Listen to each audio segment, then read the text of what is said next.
Jail में Al-Qadir trust के hearing के लिए आए हुए थे। खान साहब से भी मुलाकात हुई है। आप लोगों को पता है ये 7वां गवाह है जिस पे क्रॉस एग्ज़ामिनेशन इस वक्त शुरू है। अलकादर ट्रस्ट अपनी नूयत का पहला केस है जो साबित करता है कि पॉलिटिकल विक्टिमाइजेशन किस हद तक जाती है। एक ट्रस्ट जिसमें ट्रस्टी का ज़ाती कोई बेनिफिट नहीं होता, और ये इस किस्म का ट्रस्ट था। जिस तरीके से शौकत खानम हॉस्पिटल है, जिस तरीके से नमल यूनिवर्सिटी है, और इस यूनिवर्सिटी में अलकादर में जिसमें बच्चे इस्लामी तालीम हासिल कर रहे थे फ्री ऑफ कास्ट, जिसमें ट्रस्टी यानी खान साहब का ट्रस्टी होने के सिवा और कोई ज़ाती बेनिफिट नहीं है, और जिसमें प्रोसिक्यूशन के गवाह ने ये एडमिट भी किया है कि इसमें से खान साहब ने ज़ाती तौर पर इस केस में कोई बेनिफिट नहीं लिया है। इस किस्म के केस हमारे चल रहे हैं, कई घंटे हमें लगते हैं कोर्ट में इंटर होने से।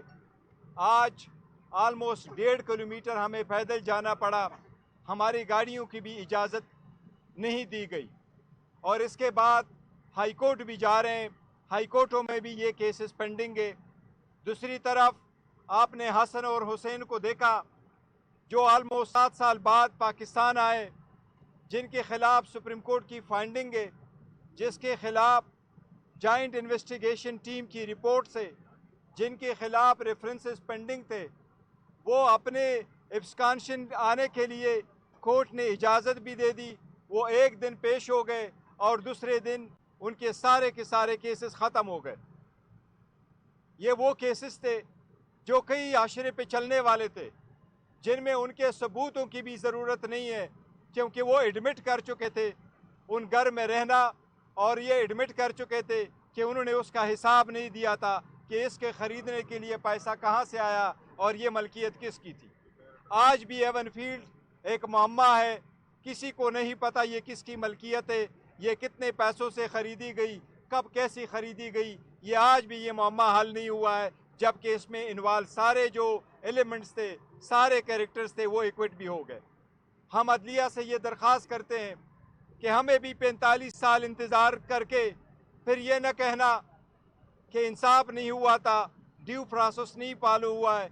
आपके होते हुए हम इंतज़ार कर रहे हैं, अदलिया पे एतमाद करते हैं, अदलिया से उम्मीद रखे हुए हैं हमें भी इंसाफ जल्द से जल्द दिया जाए, उसी तरीके से जिस तरीके से इन लोगों को जल्दी इंसाफ मिलता है, जबकि हमारे साथ ज़्यादतियाँ हुई है।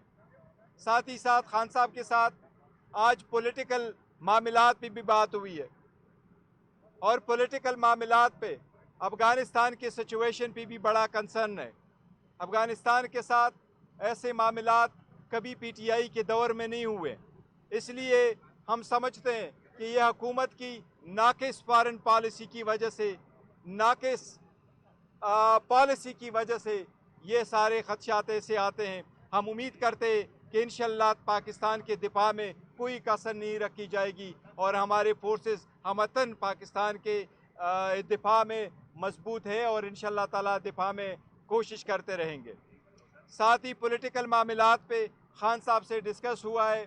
आज यूनानिमसली खान साहब ने डायरेक्शन दी है और खान साहब ने अप्रूव किया है। इंशाअल्लाह ताला नेशनल असम्बली के पब्लिक अकाउंट्स कमेटी के लिए हमारे चेयरमैन की तरफ मरवत साहब इंशाअल्लाह हमारे उम्मीदवार होंगे। हम बाज़ाबिता तौर पर स्पीकर को कल लेटर लिखेंगे इंशाअल्लाह ताला कि ये नामिनेशन पाकिस्तान तहरीक इंसाफ के बे कैंडिडेट सुन्नी इत्तेहाद काउंसिल की राइट है, वही मेजर अपोजिशन पार्टी है, और हम कल मुतालबा करेंगे कि यह पोजीशन जो है वो आ जाए।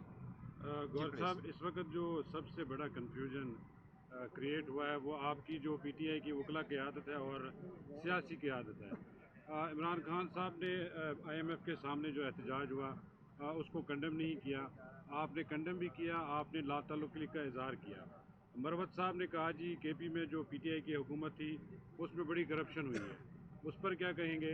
दूसरा ये बताएगा जो आपकी खसूसी नशस्तों का मामला इस वक्त चल रहा है उस हवाले से क्या अपडेट है? जहाँ तक आपने आईएमएफ के लेटरों का जिक्र किया, लेटर हमने ज़रूर लिखे थे, उनको याद दहानी करवाई थी।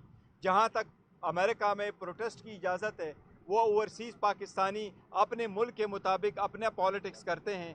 ہم نے یہاں سے کوئی آرگنائز کر کے نہیں بھیجا ہے کہ آپ آرگنائز کریں پروٹیسٹ. وہ اگر اپنے طرف سے کرتے ہیں تو ہم ان کو روک نہیں سکتے. وہ پاکستانیز ہے اور وہ اوورسیز پاکستانیز ہے, وہ امریکنز پاکستانیز ہے, تو ان کے اپنے ملک کے مطابق جو پالیٹکس وہ کرتے ہیں وہ یہ ان کا رائٹ ہے.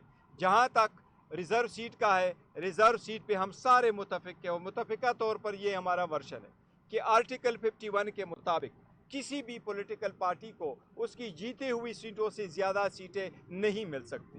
یہ پروپورشنیٹ کے قانون کے خلاف ہے کہ اگر آپ وہ سیٹیں لے کے ہم سے لے کر کے ان کو دیکھیں.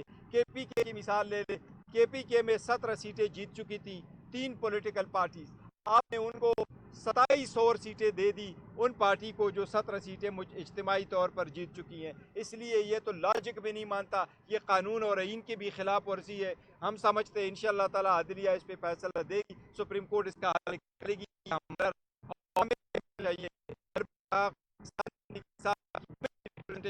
ہوگی تو ہم سمجھتے ہیں ایمان کمپلیٹ نہیں ہے.